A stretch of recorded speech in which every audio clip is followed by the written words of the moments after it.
I was 18 when I first stepped into the old countryside mansion where my grandfather, Arthur Blake, lived in solitude. The air was cold, thick with forgotten memories, and something about the place stirred something strange in me.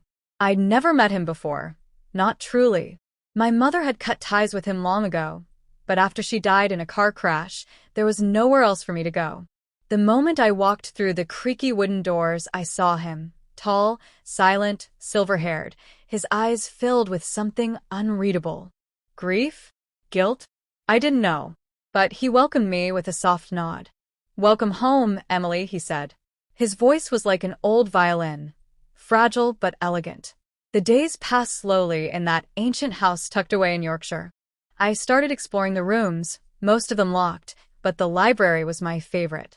That's where I began seeing old portraits, including one of a young woman who looked exactly like me.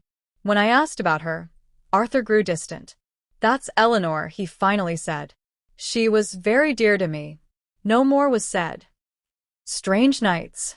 Every night, I heard whispers, voices behind closed doors.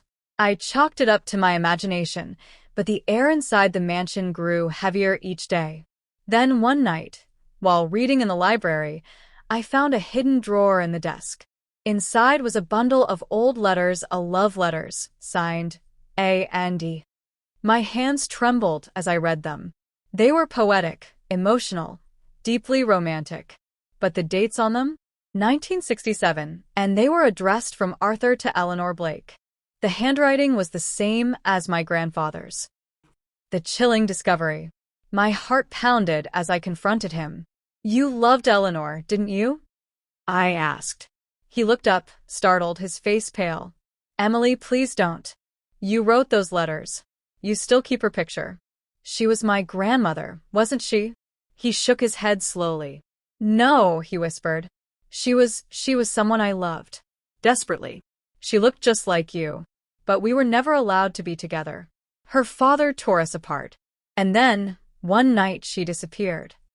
I stared at him. "What do you mean, disappeared?" Arthur's eyes filled with tears.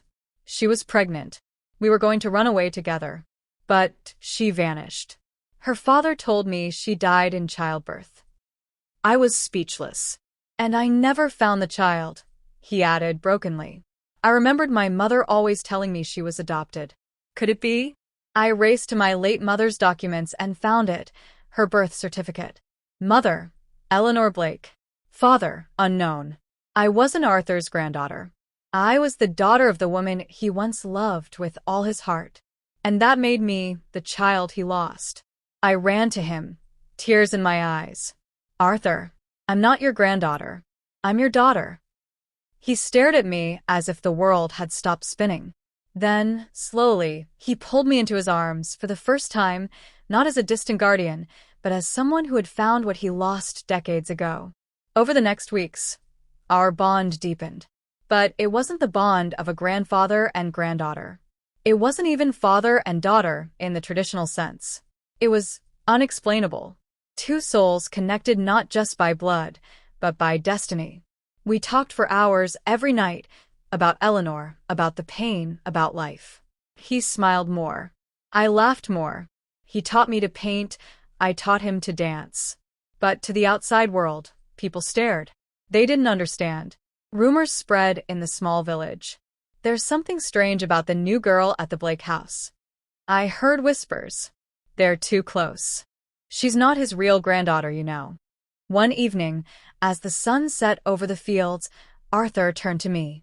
"Emily, if you ever feel uncomfortable here—" "I don't," I interrupted. "For the first time, I feel like I belong somewhere. With you." He smiled, and for a moment, the world felt whole again. One morning, I found the old desk in the library open. A letter lay on it.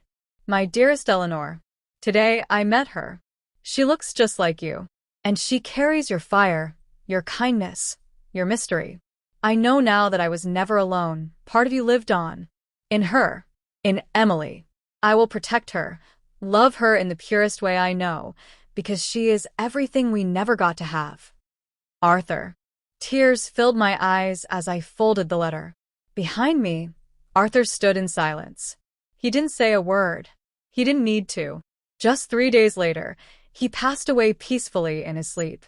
His final wish was simple: to be buried beside Eleanor. As I stood beside his grave, the wind whispered through the trees. I could almost hear his voice again, soft, poetic.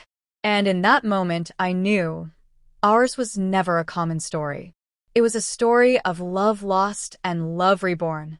A story that defied time, pain, and understanding. And though the world might never understand what we shared, I would never forget.